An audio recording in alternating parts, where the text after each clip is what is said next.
It was one of those chilly mornings when the air felt fresh but heavy with silence, the kind that makes a person wish they had stayed under the blanket just a little longer. The sun was still climbing up behind the buildings, painting the sky in pale shades of orange and gray. The city was slowly waking up, traffic lights blinking, stores opening, people rushing toward their day with sleepy faces and hot coffee cups. A tall man in a navy blue uniform walked toward a long yellow bus parked near the depot. His hands were tucked inside his jacket, and a small puff of his breath came out with every step. He had been driving that same route for almost 8 years now. The job didn't make him rich, but it gave him something steady, a reason to get up, a sense of doing something that mattered. He liked the rhythm of it, the sound of the engine, the quiet moments before passengers started filling the seats.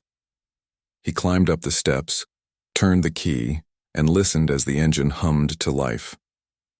That sound always gave him a small comfort. He looked at the small picture taped near the steering wheel, a picture of his teenage daughter smiling brightly, holding a basketball. That photo had been there for years, faded around the edges, but still clear enough to remind him why he worked so hard. Before his first stop, he sipped from his thermos and watched the city move. A woman hurried past the crosswalk with a child clinging to her hand.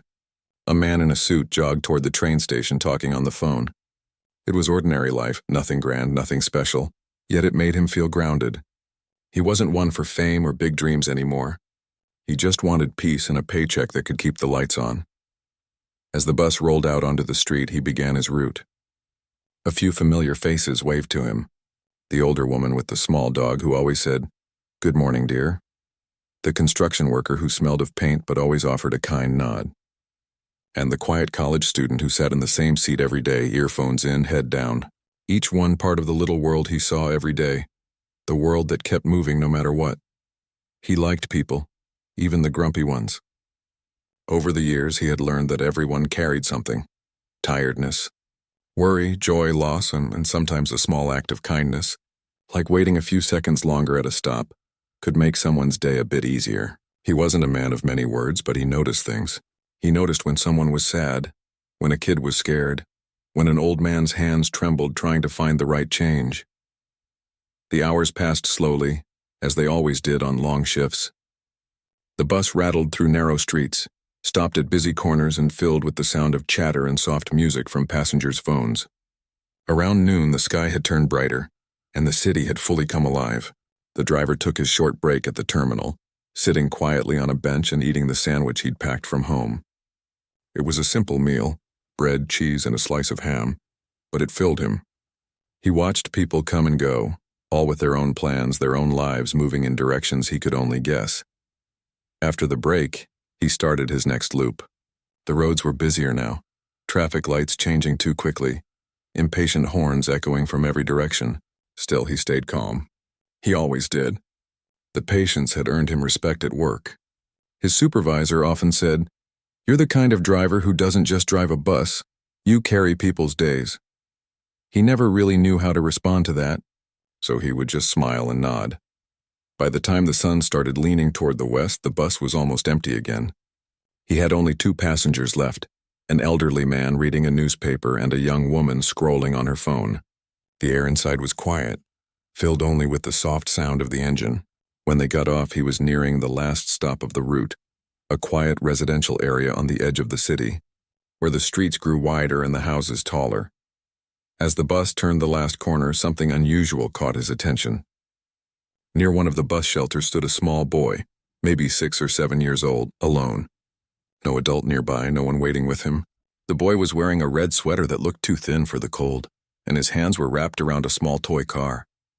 He wasn't crying, but his face looked unsure, the way children look when they're trying not to be scared. The driver slowed down, his eyes narrowing slightly in concern. It wasn't normal to see a child that young by himself, especially in that part of town. He parked the bus near the curb, put on the handbrake, and opened the doors. The boy looked up, startled by the hiss of the door. The driver smiled softly, not wanting to frighten him. "Hey there, kid," he said gently. "You waiting for someone?" The boy hesitated, glancing down the street as if expecting someone to appear. Then he shook his head. "I don't know," the boy said quietly. "I think I'm lost."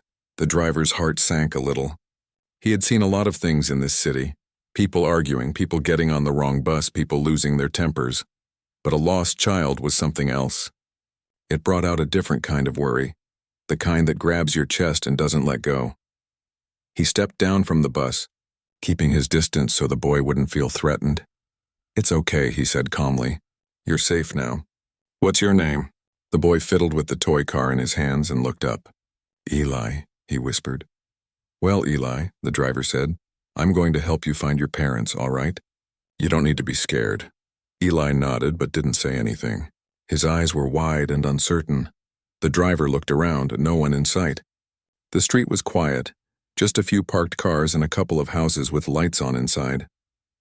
He glanced at his watch. His shift was almost over, but that didn't matter now. He couldn't just leave the boy there. "Come on," he said softly. "Let's wait on the bus where it's warm." Eli hesitated, then slowly followed him. The bus was empty and quiet. The driver offered the boy a seat near the front and pulled out a spare jacket he kept behind the seat for cold days. He draped it over the child's shoulders. "You hungry?" he asked. Eli nodded a little. The driver searched his bag and found a small pack of crackers. He handed it to the boy, who smiled weakly before eating them. As the boy munched quietly, the driver radioed his supervisor.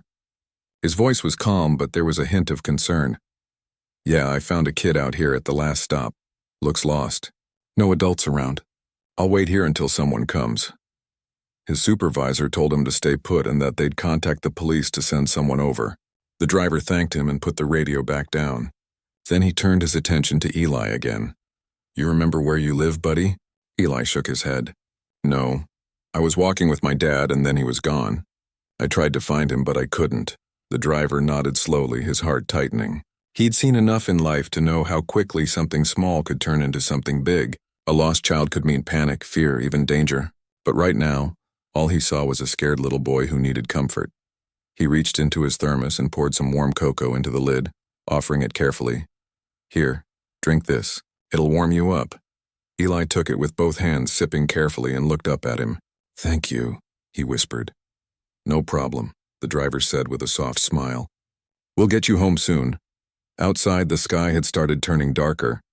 Streetlights flickered on one by one, and the sound of distant cars filled the quiet street. The driver checked the clock again. It had been almost half an hour since he'd called. He could hear faint chatter on the radio, officers confirming they were on their way. He looked at the boy again. Eli had curled up in the seat, still clutching his toy car, eyes drooping with sleepiness. The sight made him think of his own daughter when she was small, how she used to fall asleep in the car after long days. That simple memory made him smile, even as his heart ached a little. He sat quietly for a few minutes, just watching the empty road outside. The world seemed calm, but he knew somewhere out there, a parent was probably terrified, searching for this little boy.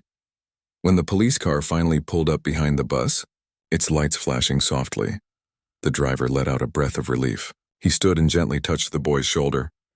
"Hey, kiddo," he said quietly. "Looks like help's here." Eli blinked awake, confused for a moment, then nodded sleepily. The officers came aboard, kind and calm, asking gentle questions. The driver stayed nearby, making sure Eli didn't feel alone. When they led the boy out, he followed them to the sidewalk. "Thank you for staying with him," one of the officers said. "A lot of people would have just driven past." The driver shrugged modestly. "Couldn't do that. He's just a kid." As the police car drove away, he stood there for a moment, hands in his pockets, watching the taillights disappear down the road. The night air was colder now, brushing against his face. He looked back at his empty bus, still warm inside, still humming softly. He climbed back in, sat down behind the wheel, and looked again at the small photo taped to the dashboard. His daughter's smile met his tired eyes. He exhaled slowly and whispered to himself, "Hope that boy gets home safe." The city outside was still moving, lights glowing in windows, cars rolling down distant streets. Life didn't stop for anyone, not even for moments like these. But for that one quiet evening, a man who drove a bus felt the small, deep satisfaction of knowing he had done something right.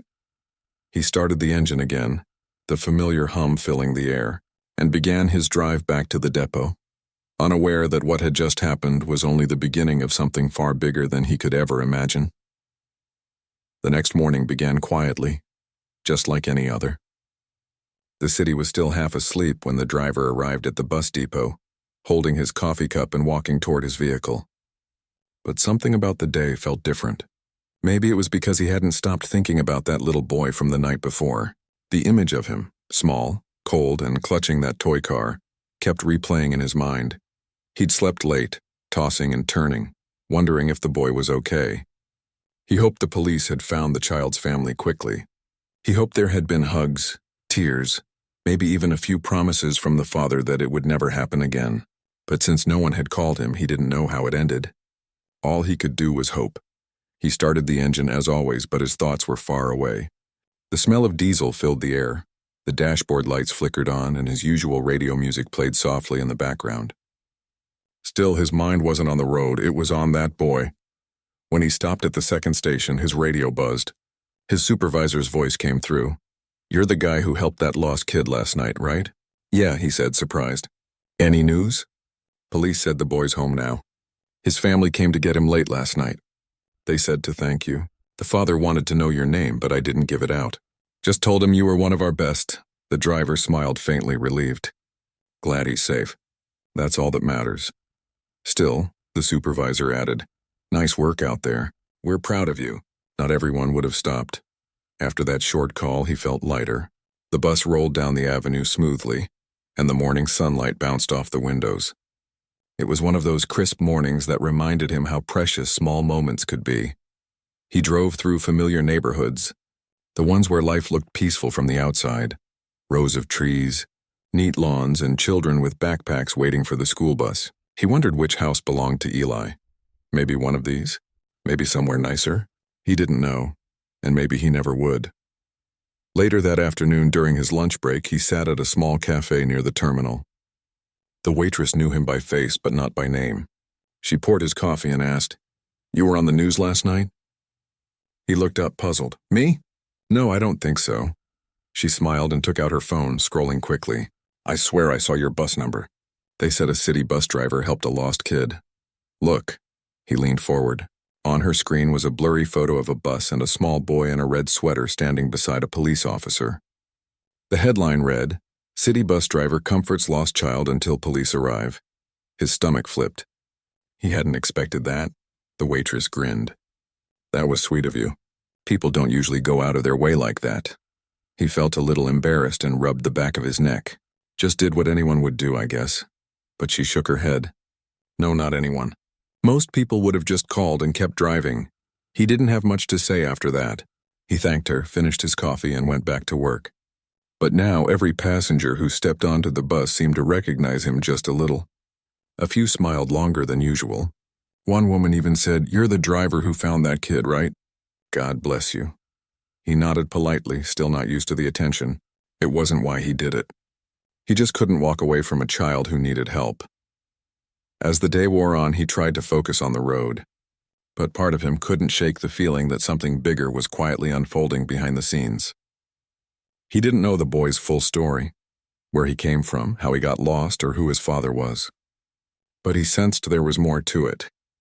That evening, after his shift ended, he stayed behind to clean the bus. He liked those quiet moments alone when the city was slowing down.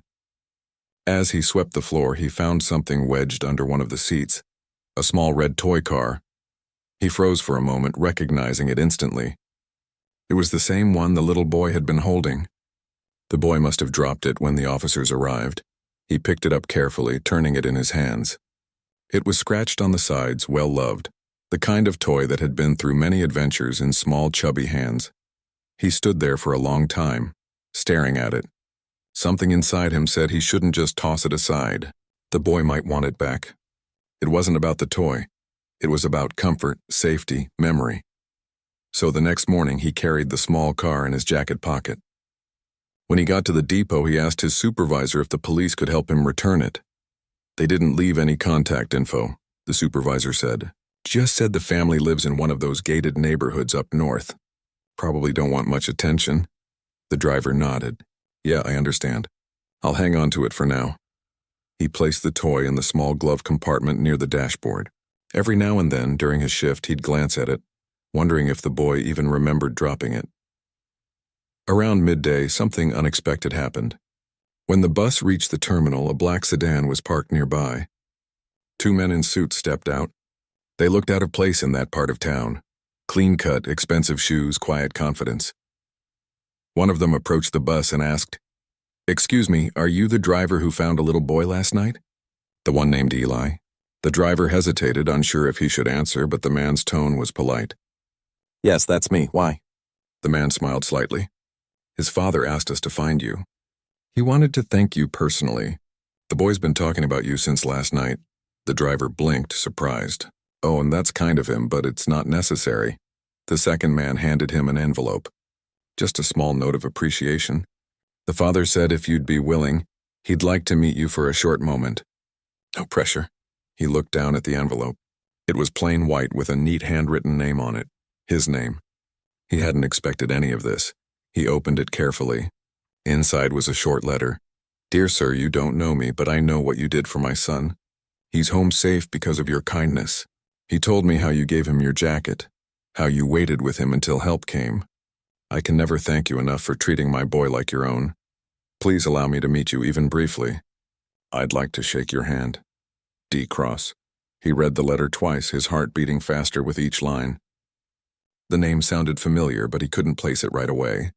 Only later, when one of his passengers mentioned a man named Daniel Cross, a billionaire who owned half the tech companies in the state, did it sink in. He was stunned. The boy he'd found wasn't just any child. He was the son of one of the richest men in the city. That night when he got home, he sat at the small kitchen table with his daughter. She was finishing her homework, her headphones half on. He told her about the letter. "That's wild," she said with a grin. "You might meet a billionaire. What if he gives you a big reward?" He laughed softly. "That's not why I did it. The kid just needed help." "I know," she said, smiling. "But still, that's cool." He looked at her, her bright eyes full of pride, and felt something warm inside. Maybe that was the real reward. Knowing his daughter saw him as someone who did the right thing, not for money, but because it mattered. The next day, when he arrived for his shift, the black sedan was there again. The same man approached him politely and said, "Mr. Cross is waiting nearby if you have a few minutes." He thought for a moment, then nodded. "All right, just a few minutes." The car ride was short, but every turn felt like a different world. The streets grew wider, cleaner. The houses turned into large gates and driveways. When the sedan stopped, he realized he was looking at a mansion, the kind he'd only seen in magazines. He stepped out slowly. A tall man was waiting near the door. He looked tired but relieved. As soon as he saw the driver, he walked forward and held out his hand. "You must be the man who helped my boy," the man said quietly. His voice was warm, full of gratitude. "I can't express what that means to me." The driver shook his hand. "I'm just glad he's safe." The man smiled faintly, almost emotional. "He's been telling everyone about you. Said you gave him your jacket. Said you told him he'd be okay. You made him feel safe when I wasn't there to do it." The driver looked down, modest as ever. "He's a brave kid. You've got a good son." The man nodded, eyes glistening for a second. "Thank you. Really." For a moment, they just stood there. Two men from completely different worlds, connected by a single act of kindness. The driver reached into his pocket and pulled out the little red toy car. "He dropped this on the bus," he said. "I figured he might want it back." The man took it slowly, his voice breaking just slightly. "He was asking about this last night. You have no idea how much that'll mean to him." The driver smiled. "Then I'm glad I kept it." As he turned to leave, the man called out, "Wait, please, let me do something for you." The driver shook his head gently. "You already did. You made sure he got home safe. That's enough for me." And with that, he walked back toward the car.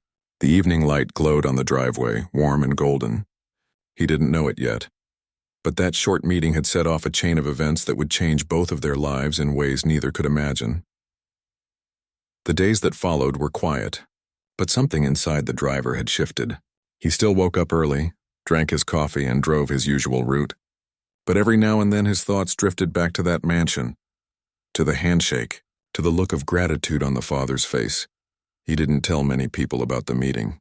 Only his daughter knew, and she was more excited about it than he was. She told everyone at school that her dad had helped a billionaire's son. The driver laughed when he heard that. He didn't care about the billionaire part. He cared about the small boy who had looked so lost and scared, and how lucky it was that he had stopped that day. On the third morning after their meeting, the driver got a letter at the depot. It was delivered by hand, sealed in a small white envelope just like the first one. His name was written neatly on the front again. He opened it carefully. "Dear sir, I wanted to thank you once more for your kindness. My son talks about you every day. He says you made him feel safe when he thought no one would come for him. If you have time, I'd like to invite you and your daughter to visit us this weekend. No press, no cameras, just a small lunch. It would mean a lot to Eli to see you again. Warm regards, D." Cross, the driver, sat still for a while, reading the letter twice. Lunch at a billionaire's house? That wasn't his world. He didn't own fancy clothes or talk like people on television. He was just a man who drove a bus. He didn't want to feel out of place, but he also thought about the boy, how scared he had been and how he had smiled once he felt safe. Maybe seeing him again would be nice, and for both of them. When he told his daughter that night, her eyes lit up. "You have to go. We have to go," she said, bouncing in her chair. "Don't you see? It's like in movies when good people finally get noticed." He chuckled softly. "It's not like that, sweetheart. I just helped a lost kid."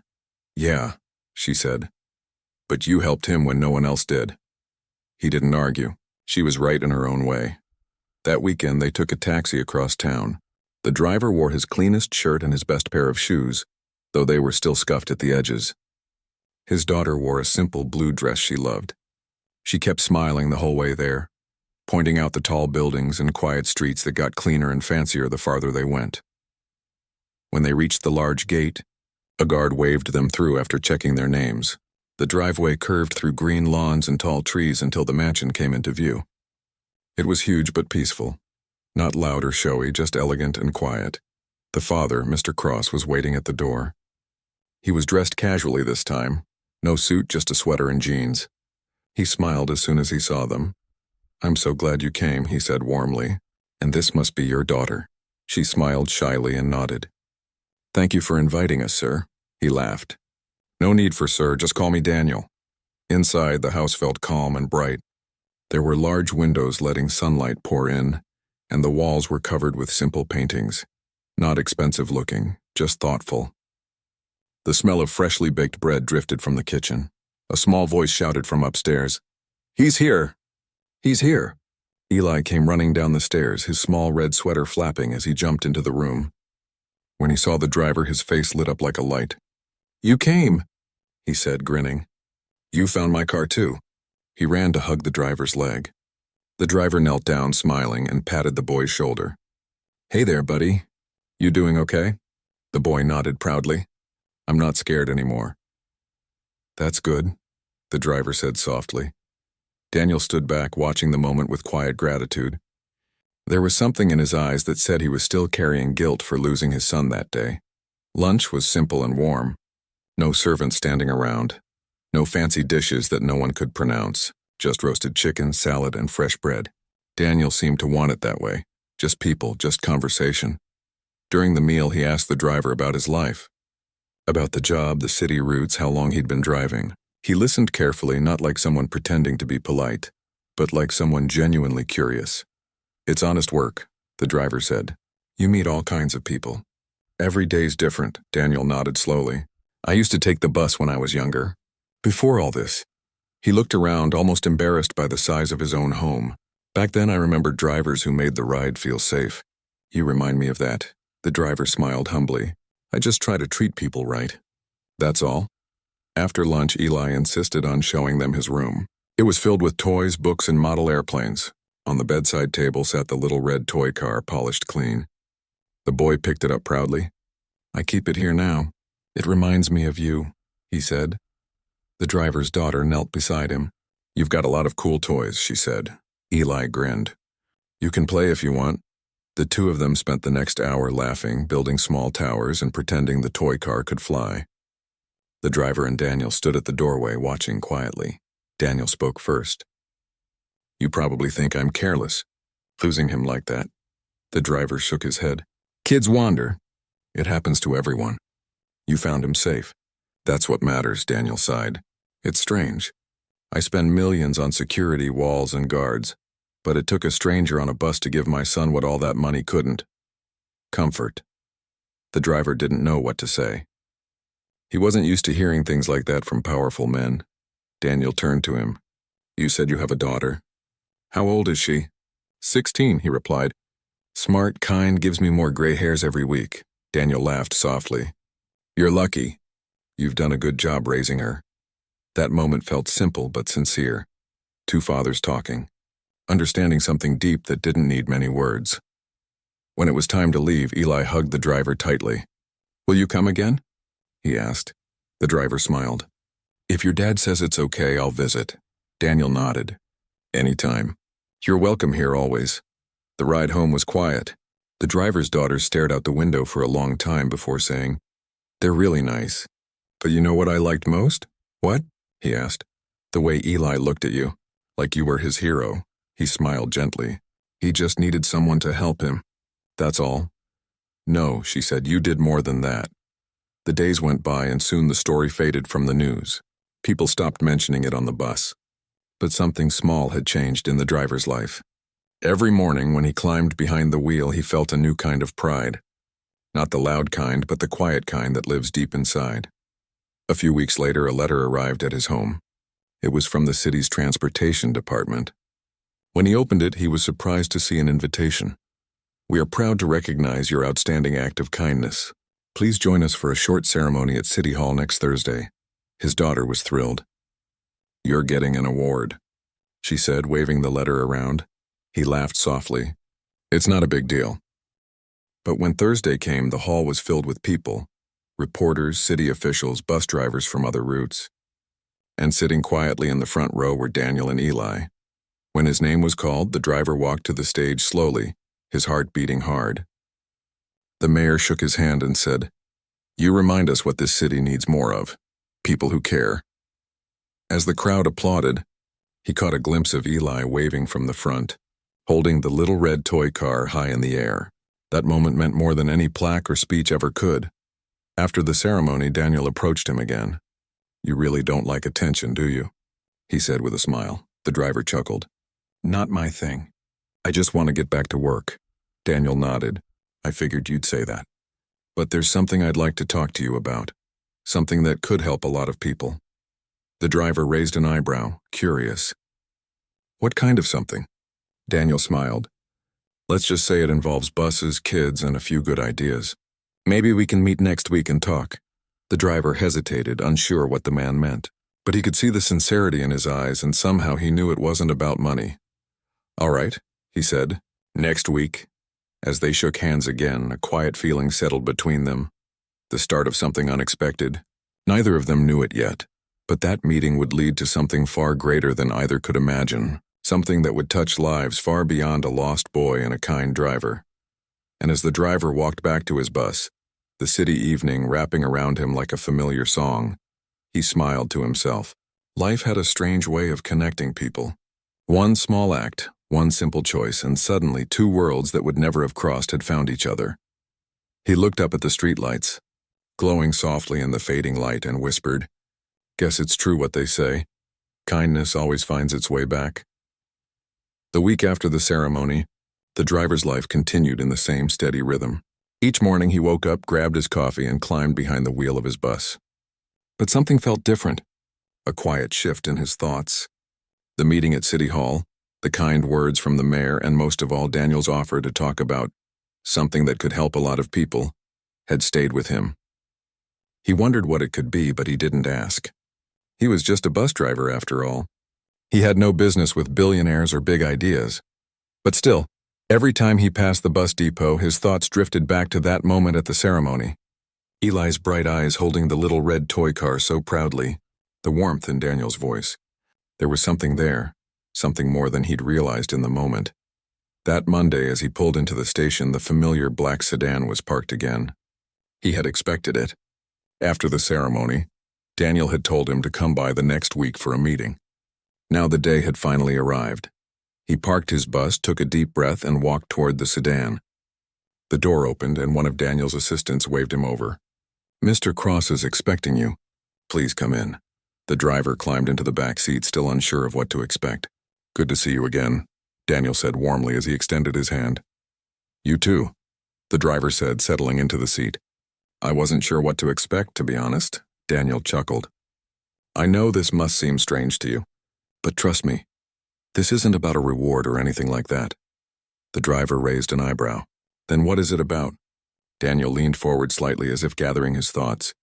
I've been thinking a lot about what you said at the ceremony, how your job makes a difference in people's lives every day. I realized something. I've spent so much time building a business, accumulating wealth, focusing on growth, but I haven't done enough to give back.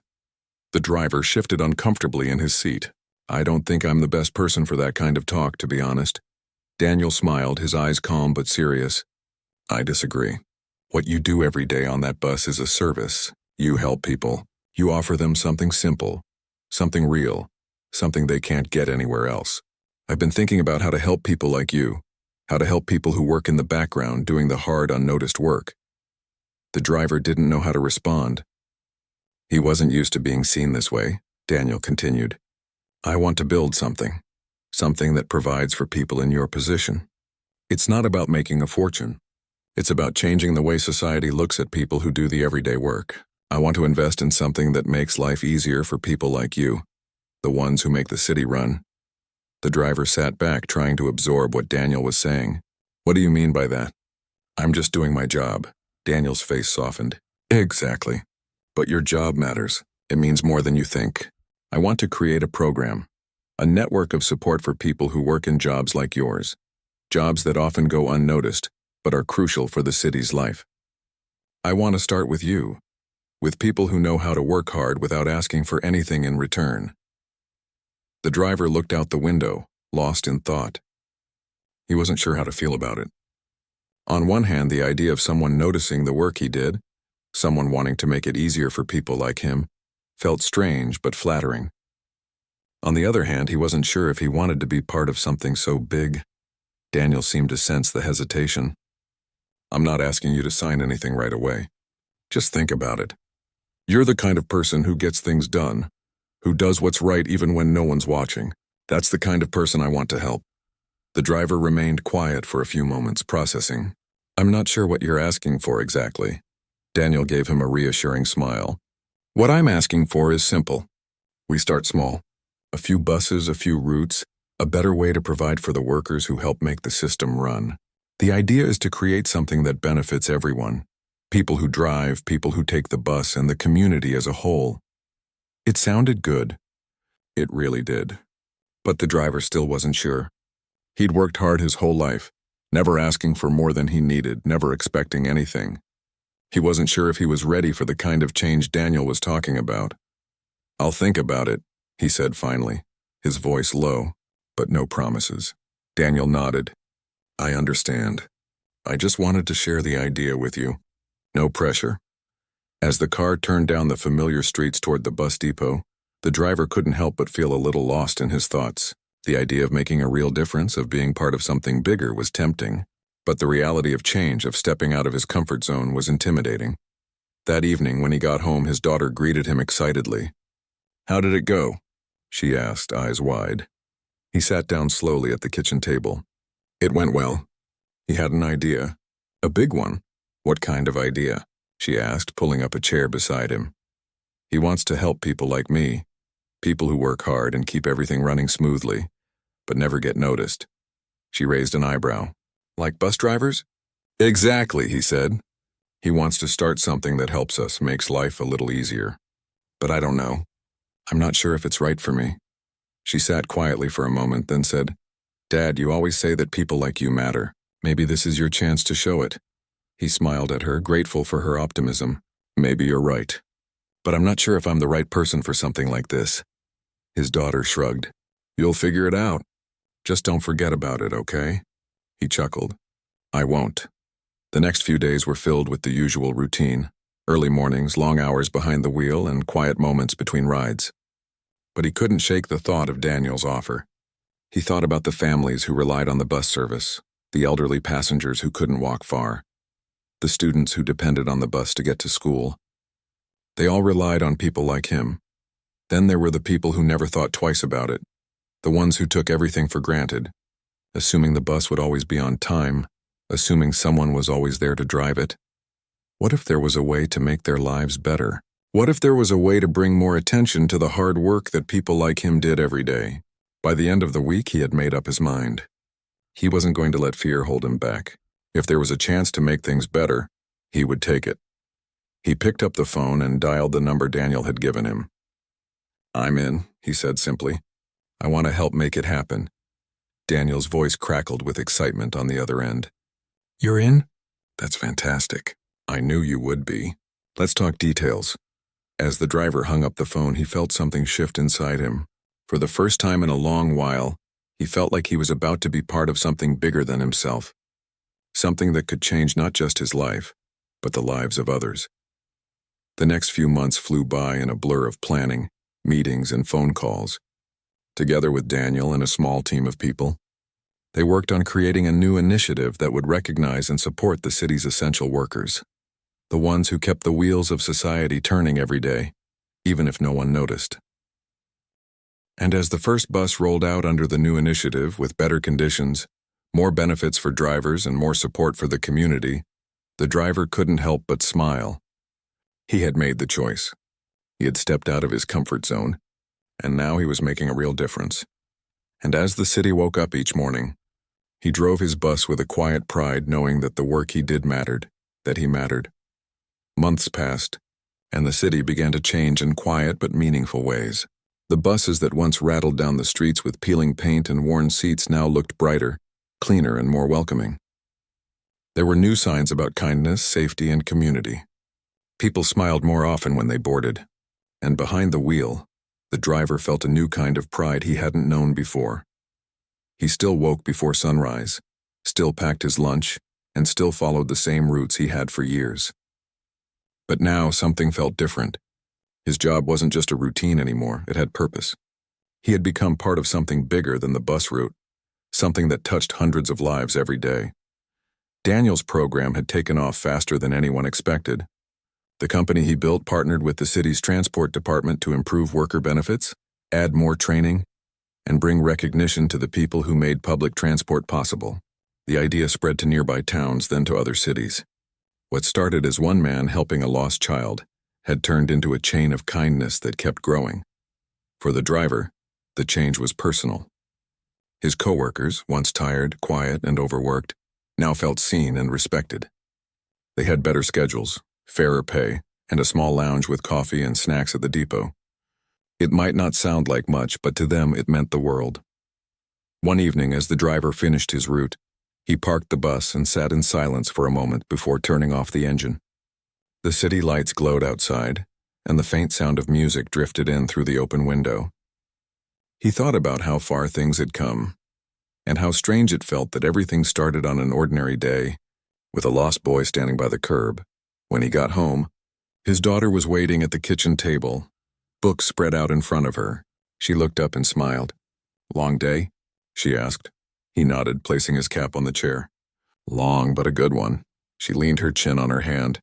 "You've been smiling a lot lately." He laughed softly. "Maybe that's because things are finally starting to make sense. I've been doing this job for years, but now I feel like it actually matters." "It always mattered," she said, her voice firm but gentle. People just needed to notice. He looked at her for a moment, realizing how much she'd grown, not just taller, but wiser. "You know," he said, "if it weren't for that boy, none of this would have happened." She tilted her head. "Do you ever see them? The boy and his father?" "Once in a while," he said. "His father calls sometimes just to check in. He always says thank you again, even though I tell him he doesn't have to." His daughter smiled. "It's nice that he remembers." "He won't forget," the driver said quietly. "Neither will I." The next week he received a letter in the mail. It was from Daniel. Inside was a simple note. "The program is expanding nationwide next year.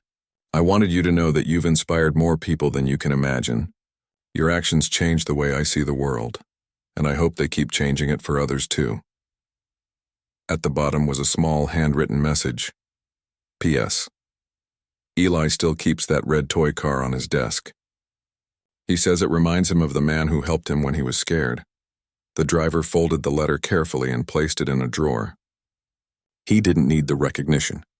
Knowing that the boy was safe and growing up happy was enough. Still, the note warmed his heart. Weeks later, the city invited him to a small event.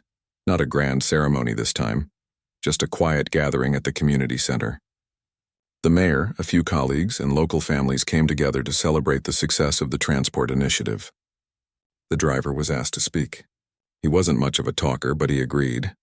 When his turn came, he stood at the front of the room looking at the small crowd. His hands trembled slightly, but his voice was steady. "I don't have fancy words," he began. "I'm just a man who drives a bus. I've met people from all walks of life, tired workers, students, parents, and kids. Every one of them has a story. I used to think my job was just to get them where they needed to go, but now I see it's more than that.